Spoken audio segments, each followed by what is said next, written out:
রাজা রামমোহন রায়ের পুণ্যভূমি। সেই রাজা রামমোহন রায়কে বিজেপির সাংসদ বিধায়করা ব্রিটিশের দালাল বলেছে, মধ্যপ্রদেশ আর রাজস্থানের নেতারা। খানাকুলে আগামী দিন মায়েদের ভাইদের এমন ভাবে জবাব দিতে হবে যে আগামী 100 বছর যেন বিজেপি এখানে প্রার্থী খুঁজে না পায়। প্রত্যেকটা বুথ অঞ্চল থেকে এমন ভাবে তৃণমূলকে জিতাতে হবে। যারা আমাদের বাংলার বীর বিপ্লবীদের অপমান করেছেন, আমাদের অসম্মানিত করেছেন, আমরা বাংলায় কথা বললে আমাদের বাংলাদেশি বলা হয়েছে, আমাদের গরিব মানুষের টাকা গায়ে জোরে দিল্লির সরকার আটকে রেখেছে।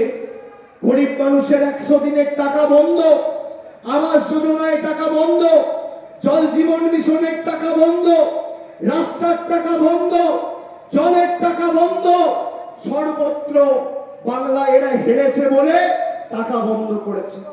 অন্যদিকে বাংলার সরকার মামাটি মানুষের সরকার দেখুন, খানাকুলে হয়তো তৃণমূল প্রত্যাশিত ফল করতে পারেনি গত বিধানসভায়, কিন্তু খানাকুলের একজন মা বলতে পারবেন না মমতা বন্দ্যোপাধ্যায় আমাকে লক্ষ্মীর ভান্ডার দেয়নি। একজন যুবক যুবতী বলতে পারবে না যে আমি যুব সাথীর টাকা পাইনি।